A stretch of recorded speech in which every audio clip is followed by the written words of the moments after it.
So hello everyone, আমি স্নেহা। আজকে চলে এসেছি একটা ব্লগ ভিডিও নিয়ে। আমি যাচ্ছি আমার দেশের বাড়ি মা বাবার সাথে। তো দিদি যেতে পারছে না কারণ বোনের বার্থডে, তো আজকে ওই জন্য দিদি যেতে পারছে না। তো কোথায় যাচ্ছি তোমরা দেখতে থাকো। তো আজকে দেশের বাড়ি যাচ্ছি কারণ আমাদের ওখানে আজকে পুজো আছে। তো আমরা খুব কাছাকাছি চলে এসেছি। আমাদের ওখানে একটা মন্দির আছে, আমাদের নিজস্ব মন্দির, নারায়ণের মন্দির। তো ফার্স্টে গিয়ে আমরা ওখানে পুজো দেবো।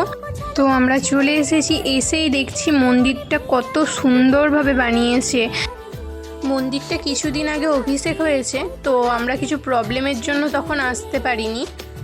তো আজকে এসেছি যখন ভাবলাম পুজো দিয়ে নিই, মন্দিরটা একটু দেখেও নিই। ছোট থেকে এই মন্দিরটার কাছে আসলে আমি একটা আলাদাই শান্তি অনুভব করি, কেন জানি না, তবে আমার একটা আলাদাই শান্তি লাগে। তো ওখানে পুজোর সব জোগাড় হয়ে গেছে, একটু পরেই পুজো শুরু হবে, তো তার জন্য বসেছিলাম। ঠাকুরমশাই ওখানে সব গুছিয়ে নিচ্ছেন।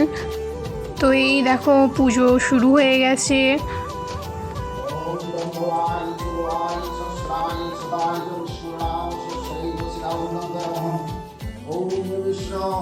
তো ওখান থেকে আমরা তারপর চলে আসি এখানে রক্ষাকালী মায়ের পুজোর কাছে। এটা এখানকার মানুষের কাছে একটা বড় উৎসব। আশেপাশের গ্রাম থেকে প্রচুর মানুষজন আসে এই পুজো দেখতে।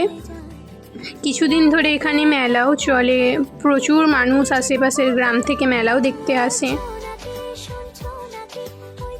কিছুক্ষণ পর আমরা পুজো দেখে ওখান থেকে বেরিয়ে আসি কারণ খুব খিদে পেয়ে গিয়েছিল। তো আমরা এখন কি খাবো, কোথায় খাবো সেটার জন্য বেরিয়েছি। দেখি কোথায় খাই, তোমাদেরকেও দেখাবো, চলো। তো আমরা এই বনপলাশি রেস্টুরেন্টে খাওয়া দাওয়া করেছি। তো এই জায়গাটা তোমরা যদি কেউ চিনতে পেরে থাকো অবশ্যই কমেন্ট করো। তো আজকের ভিডিও এইটুকুই। Tata, love you all, Radhe Radhe.